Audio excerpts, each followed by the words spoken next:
MKN tuber channel में आपका स्वागत है। आज हम ये जानने का प्रयास करेंगे कि कैश डिपॉजिट मशीन में पैसे फंस जाने पर क्या करना है, इसका प्रोसीजर क्या है और एप्लीकेशन कैसे लिखा जाए। तो कभी कभी ऐसा होता है कि मशीन के अंदर पैसा चला जाता है।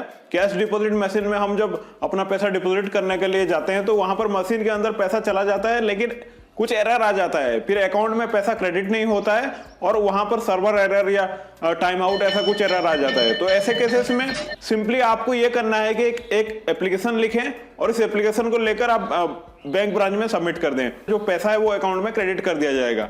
लेकिन यहाँ पर एक बात, जरूरी बात यह है कि जो एप्लीकेशन लिखा जाएगा उसमें सही तरह से आपको डिटेल्स जो है वो उसको मेंशन करने होंगे, ताकि इसमें आइडेंटिफाई करने में आसानी हो कि जो पैसा है, क्योंकि सीडीएम के अंदर पैसा जो चला गया है वो जो वेरीफाई किया जाएगा, कैश वेरिफिकेशन किया जाएगा, तो वहां पर ज्यादा पैसा निकलेगा। लेकिन आपको ये प्रमाणित करना होगा यहाँ पर कि जो पैसा निकला है मशीन के अंदर वो आप ही का पैसा है। तो इस एप्लीकेशन में हम उसको इसी तरह से मेंशन करेंगे। तो चलिए देखते हैं कि इस एप्लीकेशन को कैसे लिखा जाए। एप्लीकेशन के स्टार्टिंग में लिखना है to the branch manager, bank का नाम, ब्रांच का नाम। जिस ब्रांच के मशीन में आपका पैसा फंसा हुआ है आप प्रयास करेंगे उसी ब्रांच में इस एप्लीकेशन को सबमिट करें, ताकि काम जो है जल्दी से हो जाए और इसमें किसी भी तरह का कन्फ्यूजन ना हो। राइट हैंड साइड में यहाँ पर डेट लिख देना है जिस डेट में आप इस एप्लीकेशन को सबमिट कर रहे हैं। सब्जेक्ट में लिखना है refund application for money stock in the cash deposit machine.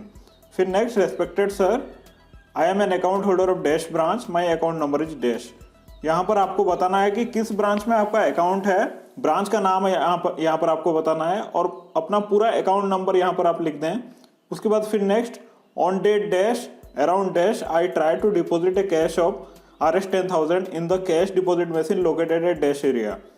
तो किस डेट में आपने पैसा डिपॉजिट करने का प्रयास किया था, डेट आपको बताना है। फिर टाइम आपको बताना है। अराउंड लिखा हुआ है जैसे कि आसपास, मतलब आसपास। तो अगर आपने सुबह 11 बजे डिपॉजिट करने का प्रयास किया था तो इसको आप इस तरह से लिखेंगे कि अराउंड 11 AM। फिर ये यहाँ पर हमने लिखा हुआ है deposit machine located at dash area. तो जो डिपॉजिट मशीन है वो कहाँ पर है, वो एरिया का नाम यहाँ पर आपको लिखना है। तो अगर ब्रांच के अंदर ही या ब्रांच के आसपास ही डिपॉजिट मशीन लोकेटेड है तो यहाँ पर आप लिख सकते हैं कि deposit machine located near the branch, इस तरह से आप इसको लिख सकते हैं। फिर next, but due to some unknown technical reason my money got stuck in the CDM and I was not able to deposit the money. तो यहाँ पर हमने लिख दिया है कि कुछ टेक्निकल रीजन की वजह से, जिसको हम पूरा नहीं बता सकते, क्योंकि क्या टेक्निकल रीजन है वो तो हमें पता नहीं, एग्जैक्टली पता नहीं है, इसीलिए हमने लिखा है अननोन टेक्निकल रीजन की वजह से पैसा जो है स्टक हो गया, पैसा जो है सीडीएम के अंदर चला गया है, स्टक हो गया है और डिपॉजिट नहीं हुआ है। तो यहाँ पर देखिए मैंने दिया हुआ है एडिशनल डिटेल, अगर आप कुछ जोड़ना चाहें तो जोड़ सकते हैं। अगर सीडीएम से मशीन से कोई स्लिप निकला है, उसमें कोई मशीन आईडी दिया हुआ है या फिर स्क्रीन पर लिखा हुआ आ रहा था कि ट्रांजैक्शन टाइम आउट या कुछ, उसको आप यहाँ पर लिखना चाहें तो लिख सकते हैं, नहीं तो यहाँ तक लिखकर भी इसको छोड़ सकते हैं, कोई प्रॉब्लम नहीं है। फिर नेक्स्ट हम लिखेंगे I have not received any receipt also.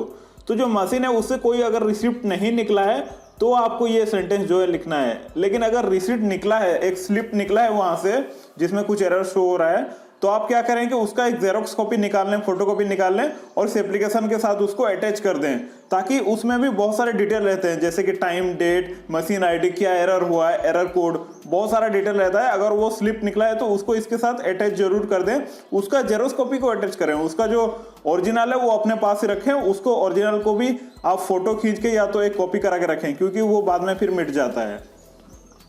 लेकिन अगर आपको रिसीट नहीं मिला है तो आप इस तरह से इसको लिख सकते हैं। फिर next, the cash denomination details are given below. तो आप जो पैसे जमा कर रहे थे वो कैश का पैसा का डिनोमिनेशन डिटेल क्या है वो भी बताना यहाँ पे जरूरी है।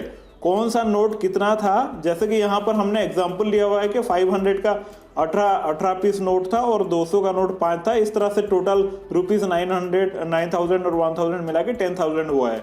यहाँ पर हमने एग्जाम्पल लिया हुआ है कि 10,000 का पैसा हम जमा कर रहे थे, आप अपने हिसाब से इसमें बदलाव कर सकते हैं।